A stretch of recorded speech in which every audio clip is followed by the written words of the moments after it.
Ah, un si grand téléphone avec si peu de changements par rapport à sa version précédente. Mais est-ce que c'est vraiment la conclusion qu'on peut se faire de ce Galaxy Z Fold 4? Bonjour à tous et bienvenue dans cette nouvelle vidéo, c'est Hugo sur la chaîne Gigatop et comme tu as pu le comprendre et tu l'as vu dans le titre, je vais te donner mon avis, mon retour utilisateur après 3 semaines d'utilisation de celui-ci.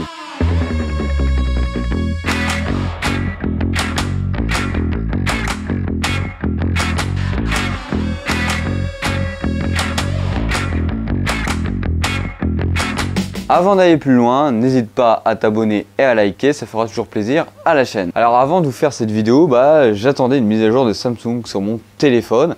Elle est arrivée en début de semaine et je n'ai pas vu de réel changement dessus, donc on va commencer le test là-dessus. Pour entrer dans le vif du sujet, parlons de son design et de ses finitions. Voilà, une fois qu'on a enlevé cette coque, qu'est-ce que ça vaut au niveau du design? Si on y regarde rapidement, on fait une petite aparté, hop là, on voit passer le Z Fold 4 et le Z Fold 3, on se dit c'est les mêmes. D'un point de vue visuel, si on regardait vraiment de très loin en plissant les yeux, oui, c'est clairement le même. On a juste au côté des captures photos, un espace qui est quand même beaucoup plus gros que sur les Z Fold 3. On a sur le côté des tranches du téléphone, un côté surbrillant. Après au niveau de la disposition des boutons ou autres, c'est clairement la même chose. On a toujours l'empreinte digitale sur la tranche droite du téléphone pour pas me déplaire, clairement je vous dis que je préfère largement avoir mon empreinte digitale là que sous l'écran. Au niveau de la finition, c'est vraiment correct. Alors sur la version Bordeaux que j'ai là, c'est joli. Par contre, ça laisse énormément les traces de doigts. Là j'avais une coque sur mon téléphone donc j'avais pas de doigts dessus. Là avec le peu d'utilisation que je fais dessus, j'ai déjà les traces de doigts dessus. Ça se voit même sur la version gris anthracite. Le problème sur ce téléphone là au niveau de son design, c'est que tout est bien fini. Les boutons sont bien incorporés, tout est bien asymétrique et tout. Voilà, là on a vraiment un produit haut de gamme. J'avais dit dans ma vidéo, dans la découverte du Huawei Mate XS2, que par rapport au Fold 3, ça faisait un petit peu cacaille le Fold 3. Mais là, ça franchement, avec cet effet de surbrillance, on a vraiment upgradé. Et on sent que c'est beaucoup mieux fini, même au niveau de la charnière à l'arrière. Autre chose qui a changé par rapport au Fold 3, c'est ces dimensions qui ont été réduites un petit peu en hauteur et un petit peu plus élargies. Du coup, ça nous amène à un format bien différent du Fold 3. Malgré ces changements mineurs sur la taille de l'écran, etc.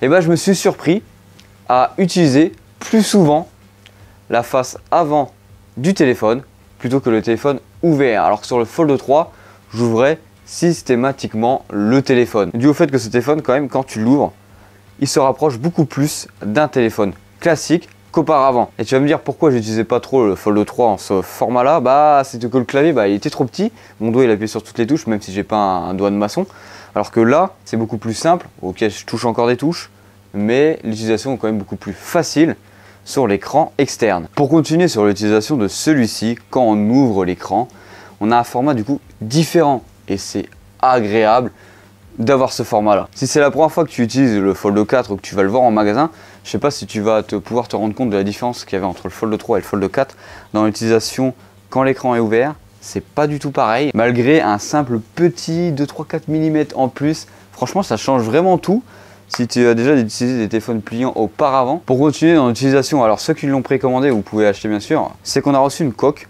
cette coque là avec ce téléphone, pour pouvoir le mettre sur une table et qu'il tienne. C'est juste incroyable. Pourquoi Samsung vous n'avez pas fait ça sur les anciens téléphones? Ça nous fait tenir notre téléphone en version verticale, donc comme si on avait un écran d'ordinateur et on n'a plus qu'à avec notre petit stylet. Et ça c'est incroyable. Maintenant passons sur un autre point, la batterie. La batterie, ça tient la journée difficilement si on utilise le téléphone comme je l'utilise, c'est-à-dire en jouant au jeu, en travaillant avec, c'est-à-dire en utilisant du doc, du sheet, du YouTube, etc. En allant sur les réseaux sociaux, en utilisant beaucoup TikTok ou YouTube par exemple, ça a du mal à tenir la journée.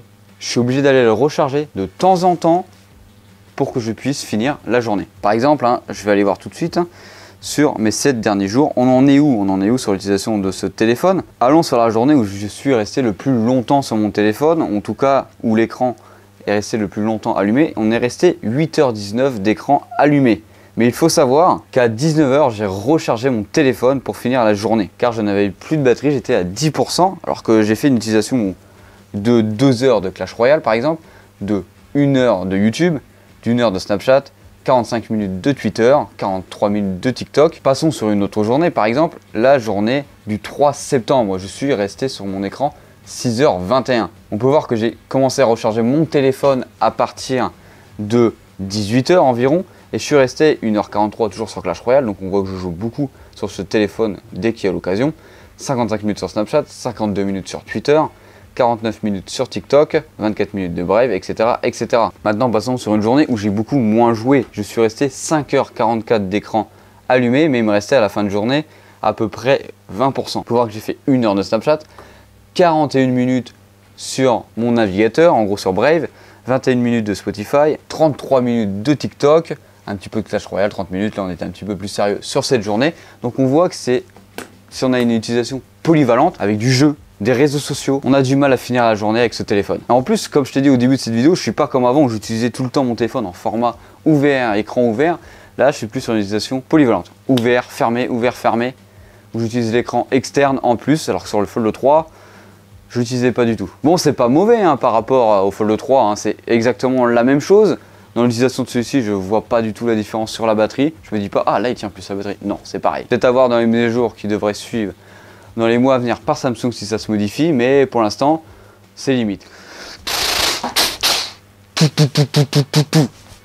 le mec est taré. Bon, passons sur l'interface et le multitâche. En gros, la nouvelle nouveauté de ce téléphone. Est-ce que la multitâche en bas est vraiment intéressant? Alors, il faut savoir que moi, j'utilise mon téléphone avec les gestes. Donc, c'est-à-dire flap, flap, on revient en arrière, flap, on change d'application, etc., etc. Je ne suis pas sur une utilisation avec les boutons parce que bah, ça me permet un petit peu d'avoir une bande noire en bas, même si elle disparaît de temps en temps et tout. Bah, je trouve que ça gâche un peu l'expérience utilisateur vu que bah, on utilise moins l'écran. Du coup, le multitâche, bah, ça te rajoute une barre en bas. C'est vraiment très pratique d'avoir ça pour mettre plusieurs applications. Pour une utilisation de ces applications en même temps, en faisant du glisser-déposer par exemple.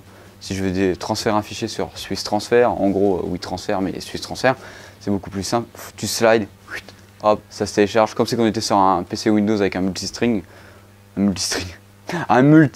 plutôt. Et en plus, pour mon plus grand bonheur, vu que j'aime pas avoir une bande noire en bas qui gâche un petit peu l'écran, il te suffit d'arriver et d'appuyer longuement sur la partie noire pour que la partie multitâche disparaisse de ton écran. Et pour la faire apparaître, c'est pareil, tu arrives en bas, tu réappuies dessus et hop, elle réapparaît. C'est vraiment très simple dans son utilisation. Alors il faut savoir que sur le Fold 3, tu peux l'avoir, il suffit d'aller dans Samsung Labs, dans les paramètres, et tu vas pouvoir l'activer. De toute façon, ça va arriver avec les mises à jour, hein, t'inquiète pas. Pour continuer sur l'interface, on est sur One UI, c'est vraiment bien. On va attendre la prochaine version avec Android 13 sur ce téléphone-là, que je vous ferai sûrement une review de celui-ci. Mais vu que je suis déjà un utilisateur de chez Samsung, je suis vraiment conquis par l'interface. Bon, ça manque un petit peu de couleur et de vivacité de temps en temps, mais voilà, c'est vraiment très fluide. Tu vas chercher les informations, tu les as, dans les paramètres, tu les as. De toute façon, si tu trouves pas l'info, bah, tu as une barre de recherche pour la rechercher et puis voilà, c'est fini. Ah, maintenant, passons sur un débat. Les applications, sont-ils enfin vraiment toutes optimisées pour ce téléphone? On avait eu des promesses de Samsung, comme quoi par exemple TikTok, Facebook, etc. étaient adaptés, etc., etc. Sur ces applications-là, c'est vrai, sur les grandes applications de grands constructeurs, c'est bien optimisé, c'est vraiment bien. Sur TikTok, c'est le plus surprenant parce que on a une interface complètement différente par rapport aux autres appareils. Par exemple, à gauche, on a toutes nos informations qu'on pourrait avoir en bas sur l'application TikTok, mais c'est à gauche. À droite, on a les commentaires et au milieu, on a la vidéo. Donc c'est optimisé pour l'écran, mais vraiment optimal. Et ça, c'est vraiment bien. Côté Facebook, par exemple, c'est exactement la même chose. Tu as à gauche ta barre de tâches. Et puis voilà, c'est vraiment très simple. Une utilisation à deux mains sur ce téléphone. C'est vraiment pratique. Après sur Instagram, on a toujours le même problème que je trouvais sur le Fold 3. Par exemple sur les stories, bah, on voit pas la story complète vu que celle-ci ne s'adapte pas au format de notre écran. Par exemple là juste ici je suis sur la story de Mastu, bah, j'imagine que si je prends cette story là sur un téléphone classique, bah, on voit le haut de ses cheveux, on voit le haut de son costard, etc. Et là c'est pas le cas. Ah ouais, pour tout ce qui est pour regarder sur Instagram des images, des photos qu'on publie, bah, c'est incroyable parce que ouais, c'est clairement le nouveau format du téléphone. Pour écrire des messages sur Instagram, bah, là l'application est faite pour ça vu que c'est adapté pour. Et au pire de toute façon c'est juste une application de messagerie hein, quand on va envoyer des messages sur Instagram. Pour continuer pour YouTube, c'est clairement une des applications les mieux adaptées au téléphone. Alors sur Snapchat, ça fait comme d'habitude, c'est-à-dire que ça va prendre le format de votre téléphone pour envoyer la photo. En gros, votre téléphone il est ouvert en carré comme ça, en format grand téléphone, bah ça va prendre un snap en version carré. On voit qu'ici, je suis en format carré. Ça va clairement envoyer cette image-là à vos utilisateurs, à vos amis, etc. Hop, je reviens sur ce format-là, en format un petit peu plus classique, ça va envoyer ce format-là à vos amis, donc avec un format un peu plus affiné par rapport au téléphone classique, mais chose que je n'avais pas sur le Fold 3, par exemple sur Snapchat, je peux utiliser mon grand angle directement pour changer celui-ci. Je sais pas si ça se voit à la caméra, de toute façon on est sur un fond vert. Par exemple je suis ici, hop, ça agrandit directement le truc et ça utilise le grand angle de celui-ci. Alors au niveau jeu, multimédia, qu'est-ce que ça donne? Qu'est-ce que ça vaut? Bah, pour jouer au jeu par exemple, tu as bien vu que je jouais beaucoup à Clash Royale, bah, c'est nickel, c'est parfait, tu vois toute la carte, ça c'est aberrant. Pour jouer par exemple à du PUBG ou autre, c'est vraiment bien. Franchement, c'est tout ce qu'on demande d'un téléphone comme ça. Après sur d'autres jeux que j'ai pu essayer comme Stromal Guys, une contrefaçon de Fall Guys sur téléphone, bah c'est pas adapté. C'est bien, tu vas tout avoir, mais pour l'expérience utilisateur, si tu joues au jeu, bah c'est pas là, c'est pas bien fait. Bah, après pour que celle-ci soit optimisée, il te suffit de faire un multitâche. En gros, tu vas utiliser que la partie du bas du téléphone et la partie du haut, tu vas utiliser par exemple pour lire un livre, regarder une vidéo YouTube en même temps, et là, ça sera vraiment au format du jeu auquel il est destiné de base. Alors sur la partie photo, qu'est-ce que ça donne? J'ai fait une vidéo sur celui-ci, sur la partie photo, où je le comparais au S22 Ultra et au Galaxy Z Fold 3, que je t'invite à aller voir qui seront en description. Bah, au niveau de la photo, ça c'est bien. C'est au niveau d'un S22 Plus, je dirais. Là-dessus, il n'y a vraiment rien à redire. Par exemple, je vais faire un petit aparté sur Snapchat. Quand on va prendre une photo, bah, tu vas dire, oh la photo, elle est pas jolie quoi. Mais ça va te prendre un petit laps de temps, genre ça va prendre 2 secondes, flac. Et là, ça va venir améliorer la photo. Comme si que le logiciel Samsung derrière s'est dit tiens attends Snapchat, attends 2 secondes, j'améliore un petit peu la photo. Alors au niveau de la photo, bah, qu'est-ce que ça donne? Bah, c'est vraiment bon, c'est au niveau d'un téléphone en fin de cette année, pas comme sur le Fold 3 où on était sur des années antérieures. C'est largement suffisant. Bon, pour avoir un zoom x100, pour voir la lune, bon, qui utilise ça clairement? Les photos sont vraiment correctes, on n'a vraiment pas besoin de plus. En plus de ça, vu qu'on a des facilités sur ce téléphone-là, comment avoir un retour de la photo, c'est vraiment bien. Le zoom x3, c'est vraiment bien. Le zoom x10, c'est bon. Mais après, au-dessus, bon, ok, c'est plus utilisable. Tous ces grands angles, portraits, tout ça, bah, c'est vraiment bon. Au niveau du portrait, de toute façon, ça va être une photo classique. Après, c'est le logiciel Samsung derrière qui va te faire le taf. Donc, c'est forcément bon. Je vous mets quelques photos et quelques vidéos que j'ai pu faire avec ce téléphone là. Au niveau de la vidéo, bah, c'est vraiment bon. On a enfin la 8K sur ce téléphone là. Bon, c'est pas utilisable au quotidien, hein. De toute façon, votre PC, il va, si vous faites du montage avec ça, il va fumer, hein.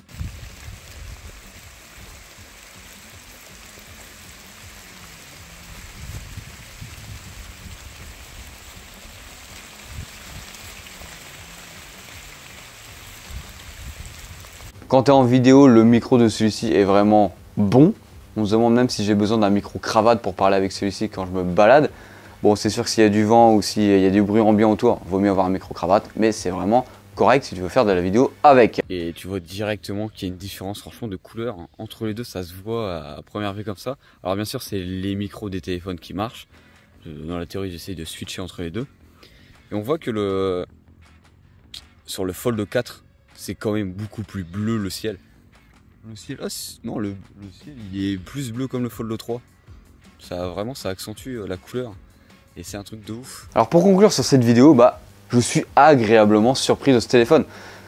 Au début, quand Samsung ont présenté leur téléphone, je m'étais dit, ouah, c'est une V2 du Fold 3 quoi. Limite même pas une V2, c'est une version 1,5 parce qu'il n'y a vraiment rien qui change. Mais dans l'utilisation pratique, surtout à cause de son format qui est un petit peu différent, bah ça change vraiment la donne. En plus de ça, la photo s'est améliorée, donc c'est vraiment bien au niveau de la puissance. Bon, ça tournait déjà très bien avant, mais là ça tourne encore mieux. Petit aparté, j'ai pas parlé de la charnière, en tout cas de la petite courbure. On la voit beaucoup moins au toucher, on la voit moins, mais elle est toujours là. Après, si tu as utilisé un Fold au quotidien, tu la vois plus, c'est dans ton quotidien habituel.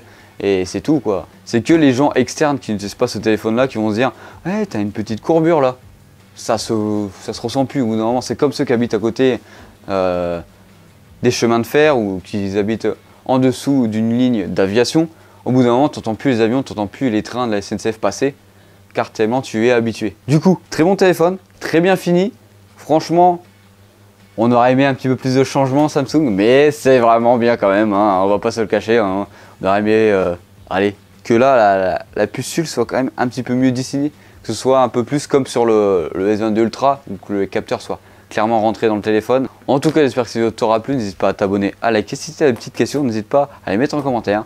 J'y répondrai, possiblement, soit directement dans ton commentaire ou directement en faisant une petite FAQ sur le téléphone. Si tu as des questions vraiment précises auxquelles je n'ai pas répondu dans cette vidéo. Allez, c'était Hugo sur la chaîne JK Top. Bisous.